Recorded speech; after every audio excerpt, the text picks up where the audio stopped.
Bem-vindos, meus turistinhas! Vocês estão bem? Hoje nós vamos continuar a nossa história, viu?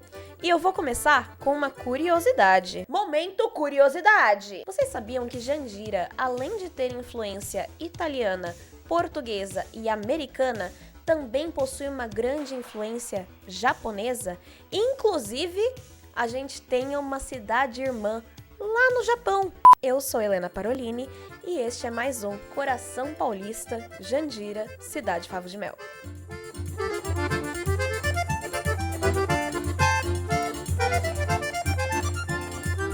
Primeiro, vamos explicar o que significa cidade irmã.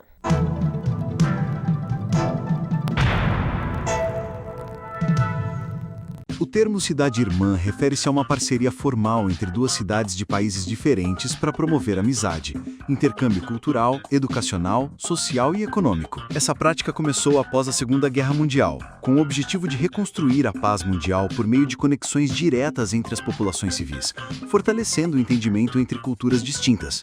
Jandira tem como cidade-irmã Kameoka, localizada na província de Kyoto, no Japão.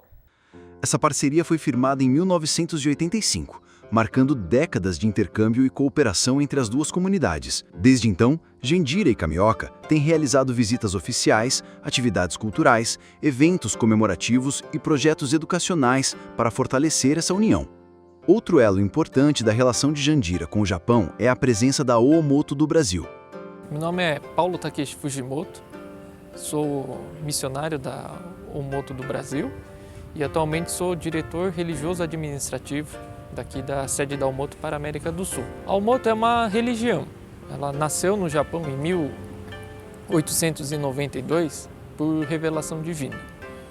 Só que apesar de ter nascido no Japão, ela não tem preceitos só para japoneses, né? Reconheço que até hoje a Oomoto aqui em Jandira é conhecida como a igreja japonesa. Acho interessante essa denominação, mas os nossos ensinamentos são universalistas. Então é uma organização religiosa ou uma religião que cultua Deus. A Oomoto chegou ao Brasil em 1924 e está sediada em Jandira desde então, tornando-se um centro cultural e espiritual para a comunidade japonesa e para brasileiros interessados. Ela promove atividades culturais, educativas e religiosas que aproximam ainda mais as duas culturas, como encontros de juventude, exposições de arte e intercâmbios. A Oomoto em Jandira tem um papel importante em fortalecer os laços entre as tradições japonesas e a comunidade local. A Oomoto do Brasil tem o maior prazer de receber pessoas, principalmente pessoas daqui da nossa cidade. Para isso, pode entrar no nosso site www.oomotodobrasil.org.br. Na aba de atividade ou calendários, vocês vão ver lá as atividades programadas para o mês. Avisa a gente antes por e-mail mesmo, informando o nome, a quantidade de pessoas que pretendem vir e comparecer que a gente vai destacar alguém para recebê-los. A outra maneira é também, por exemplo, eu não consigo vir nas atividades de vocês e tal, tem como vir em outro dia? Tem, né? Mas a gente funciona desse jeito por agendamento, por contarmos apenas com voluntários para desempenhar esse papel de recepção das pessoas. Atualmente a gente recebe bastante grupos de escolas da prefeitura, né? As escolas municipais, que também entram em contato conosco, pedem uma visita guiada e a gente destaca alguém para receber os alunos. Esse monumento foi inaugurado em 7 de dezembro de 2014 pela nossa guia espiritual, a mestra Kurenai Deguchi. Está escrito o nome do nosso território. São 3 letras, Hakko-en. A primeira letra é uma letra antiga do Japão que denomina, ou é um conceito, né, de Brasil. A segunda letra do meio é luz e a última é um sufixo para determinar ou nomear territórios sagrados. Então, se juntarmos as 3 letras, vira Território Sagrado Luz do Brasil. Não está no roteiro, não está no tour, mas vale vale falar. Esse é um outro monumento. Ele ficava em frente ao antigo templo, né? É uma pedra escrito Religio Omoto, que significa religião Omoto, só que ela está escrita em uma língua chamada Esperanto. A Omoto adotou em 1923 o Esperanto como uma língua universal. E aí, na prática, ela funciona assim. A Omoto surgiu no Japão, então tudo é escrito em japonês. Para expandir para outros países, o que eles fazem?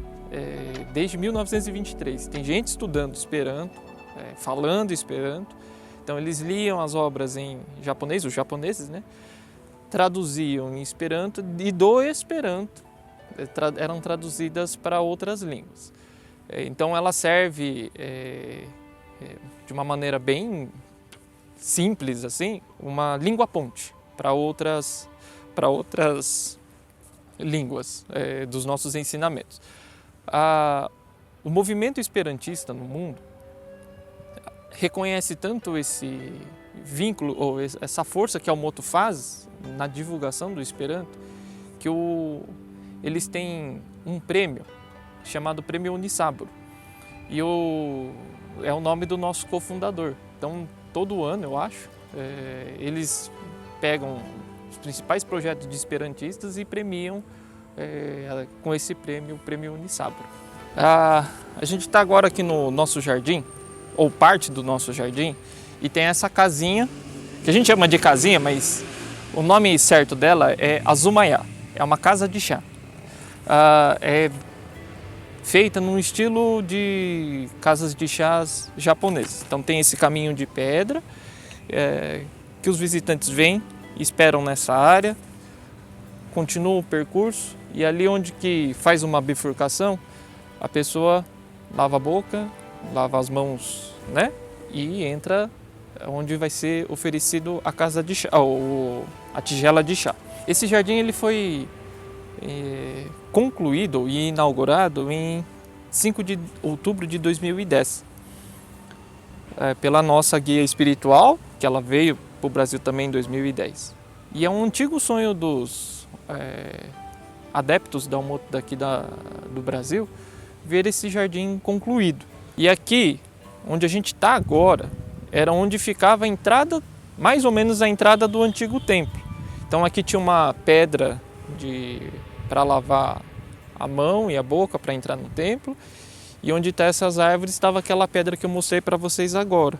E o templo antigo ele foi concluído em outubro de 1957, ficou em atividade até 2004. Foi o nosso principal templo aqui da América do Sul. E esse templo que estava aqui, o antigo, foi o primeiro templo fora do Japão a receber uma guia espiritual da Omoto. Na Omoto, a liderança religiosa é feita por uma mulher, todas descendentes da fundadora. E foi um marco muito histórico, então esperamos 4 gerações de guias, e a primeira que veio foi a 4ª e foi aqui no Brasil. Eu, quando era moleque, brincava muito aqui sempre foi esse gramado, meu irmão e eu ficava jogando bola, brincava nos corredores que tinha. Esse, agora aqui, né, é um prédio, mas só que ele é um prédio que ele desempenha multifunção. Ele é um prédio, vamos dizer assim, de divulgação administrativa. O nome oficial dele é Aizen Bunka Kaikan, que significa Salão Cultural do Amor e Fraternidade. O nome é aquela tabuleta em cima, tá? São 3 pavimentos. No subsolo ficam os dormitórios para a gente receber visitantes. Aqui no térreo, onde vocês estavam, tem um salão onde a gente faz evento, outras atividades, parte de escritório e refeitório. E lá em cima, sala de reunião, alguns quartos para visita. Tá? A construção dele começou em 1986, e concluído em 11 de maio de 89. mas intimamente a gente chama ele de salão novo, apesar de ser novo, não, né? Já é 89, pô, vai fazer 40 anos já. Essa parte aqui é o nosso pátio. E aquela construção ali é resquício das antigas construções que a gente tinha aqui. Como aqui é o prédio novo, ali a gente chama de prédio antigo, porque é bem antigo mesmo, né? Nesse pátio a gente vê hoje que é bem amplo, tal, mas tinha outros prédios menores, eram tudo térreo, ficava cozinha, banheiros, refeitório, era tudo nessa parte aqui, dormitórios, né, de voluntários. Só que como a gente estava construindo o prédio novo, precisamos demolir essa parte. E aí começou em setembro de 1990. Agora ali, né, em cima, nessas 4 primeiras janelas, fica os quartos reservados para o departamento de jovens daqui da Aomoto. No subsolo tem depósitos, né, que aí a gente tem bastante material, então ficam os depósitos. E no térreo também tem depósitos de roupas usadas, depósito de material religioso que, quando a gente precisa fazer cerimônias externas, é daqui que a gente tira. E aquela parte onde está atrás daquela árvore, é um IP, né? Atrás do IP, é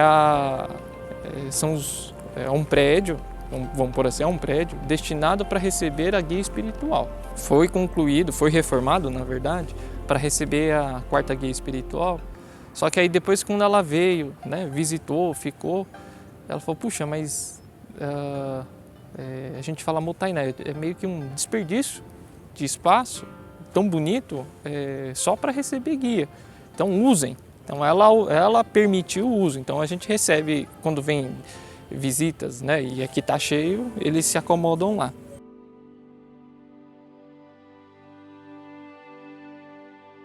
Finalmente a gente está diante da área mais sagrada da Aomoto do Brasil, que é o Templo Aizen-do. Está escrito lá em cima, né, Aizen-do. Ai significa amor, Zen, fraternidade, e Do é o sufixo para templo. Então seria templo do amor e fraternidade. A placa, em letras romanas, né, em alfabeto familiar ao nosso, foi escrita pela 5ª guia espiritual por ocasião da inauguração deste templo, que foi em dezembro de 2004, quando a Aomoto completou 80 anos de atividades na América do Sul. Ela mesma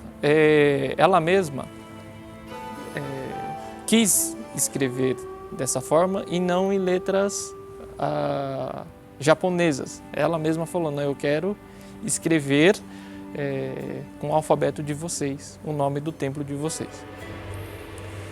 Para escrever, ela usou pincel japonês, né? Então para escrever o nome, tinha que fazer uma tinta especial. Essa tinta é de sumi, que é aquele tinta tradicional japonesa, que é feita friccionando um bastão de carvão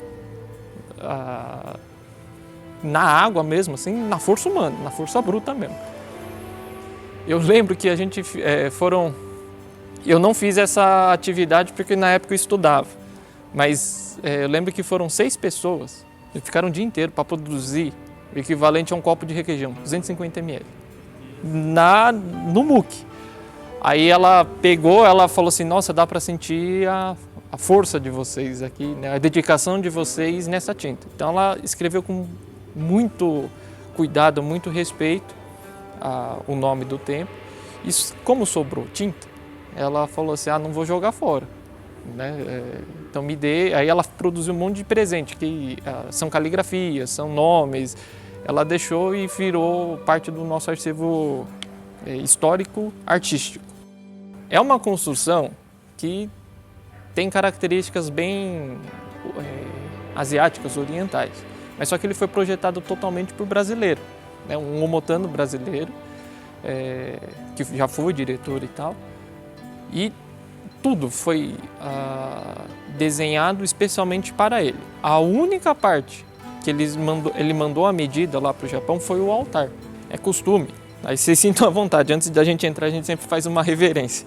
Nessa parte aqui, vou até ligar a luz, a gente expõe geralmente obras de arte, arranjos de flor, cerâmica, e a maioria das obras que nós expomos aqui são de produção própria de guias espirituais. Então, no caso, é uma caligrafia da nossa guia espiritual, que provavelmente ela fez junto com a história lá da produção de tinta.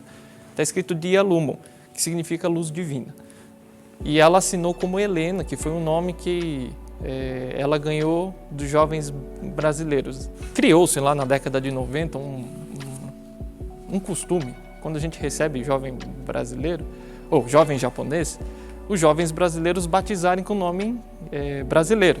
E ela soube dessa história e num jantar lá com os jovens que ela ofereceu, ela pediu. Ela contou, né? Falou assim, eu soube que vocês têm o costume de dar nome brasileiros para os japoneses que vêm ao Brasil. Aí, sim, né? Aí eu queria também um. E aí a gente deu o nome de Helena. Ali, aqui em cima, tem uma tábua com um nome Aizendô também. São 3 letras, né? Primeiro, amor, segundo, fraternidade e o último, a letra que determina tempo.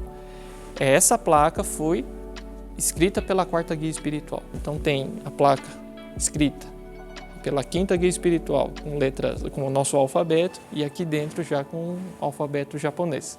Se eu não me engano, acho que é o único do mundo que tem essa particularidade com duas placas com o mesmo nome no mesmo lugar. Aqui, de fato, é o nosso templo. Lá em cima, na parte de madeira, é o altar. Ele é dividido em 3. Do meio é o altar dedicado ao grande Deus, Criador do Universo. Lado direito, o altar da purificação. E o lado esquerdo, para os nossos antepassados. No Japão, quando você vai num templo da Aomoto, nem todos eles têm 3 divisões.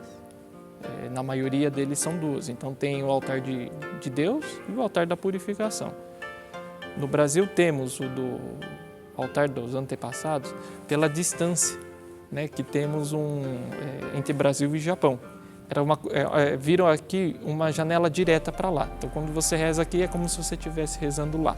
Aqui, a gente tem um taiko, que é um tambor japonês, que toda vez que a gente faz cerimônia religiosa, poucos minutos antes, cerca de 10, 15 minutos antes, tocamos ele em ritmo específico para avisar que vai iniciar a nossa missa.